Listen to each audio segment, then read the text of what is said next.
সুপ্রিয় দর্শক শ্রোতা, আগে এই ভিডিওটা দেখুন, তারপরে আপনার মন্তব্য করবেন। এই যে বিজিবি নট অনলি মুসলমানদের যেকে তারা অত্যাচার করে, এখানে অন্যান্য বৌদ্ধ থেকে শুরু করে খ্রিস্টান, দেখেন এই ভিডিওতে আপনারা খ্রিস্টানদের উপর কিভাবে অত্যাচার করা হচ্ছে, তাদের যে ধর্মীয় অধিকার সেই অধিকার পর্যন্ত ক্ষুণ্ণ করা হচ্ছে এই গুন্ডা বাহিনীর দ্বারা। দেখুন, उत्तर प्रदेश बरेली में कुछ लोग चर्च के सामने जाकर हनुमान चालीसा गाने लगे। आसाम में इन लोगों ने दुकानदारों को और स्कूल के बच्चों तक को नहीं छोड़ा। दुकान से सारी क्रिसमस डेकोरेशंस निकालकर उस पर आग लगाने लग गए।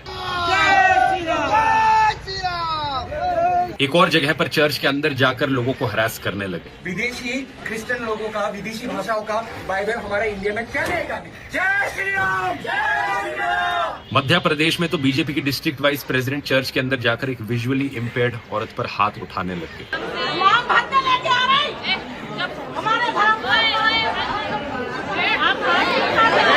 ये संघ परिवार के लोग, बीजेपी आरएसएस से जुड़े लोग इतने इनसिक्योर है अपने रिलीजन को लेकर कि इन्होंने एक फर्जी फेस्टिवल भी बना दिया क्रिसमस के दिन पर। कहते हैं क्रिसमस मत विश करो, तुलसी दिवस विश करो। पता है तुलसी दिवस क्या है? इनके द्वारा बनाया गया फेस्टिवल है। पता है सबसे पहले किसने बनाया था? एक कॉन्विक्टेड रेपिस्ट ने बनाया था इस फेस्टिवल को, आसाराम बापू, 2014। उससे पहले इस तुलसी दिवस का आपको कोई मेंशन नहीं मिलेगा। इंडियार विभिन्न প্রদেশে বা বিভিন্ন জায়গায় বাংলাদেশ বিরোধী তারা অবস্থান নিয়েছে বা কর্মসূচি পালন করতেছে। সেখানে কলকাতার হাই কমিশন, তারপরে দিল্লি হাই কমিশন আক্রান্ত হয়েছে। তো আমরা আমাদের কারণে, মানে আমাদের উপর আঘাত আসার পরে আমাদের একজন বীর যোদ্ধা হারিয়ে আমরা অভিযোগ তুলেছি আওয়ামী লীগের উপর এবং আশ্রয় দিতাম ইন্ডিয়ার উপর। আমাদের ইন্ডিয়ার মানুষের উপর, ইন্ডিয়ার জনগণের উপর কোনো অভিযোগ নেই।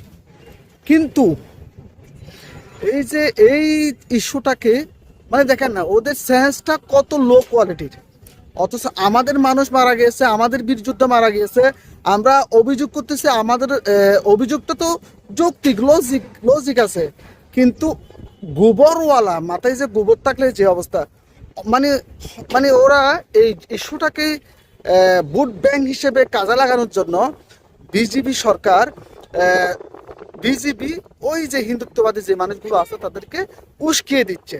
মানে এখান থেকে শুভেন্দ্র, কলকাতার একজন এমপি, কলকাতার একজন এমপি জানি না, কলকাতার একজন বিজেপির নেতা শুভেন্দ্র, তিনিও নাকি কলকাতার হাই কমিশন আক্রমণের জন্য এই হাবিজাবি উস্কানিমূলক বক্তব্য দিচ্ছে।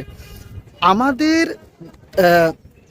অপরদিকে দেখেন, এই বিশ্বের মধ্যে যদি ওয়ার্ল্ড টেরোরিস্ট থাকে, মানে জঙ্গি সংগঠন থাকে, তাহলে এক নম্বর আছে বিজেপি, তার সংগঠন, বিজেপির কিছু সাঙ্গপাঙ্গ।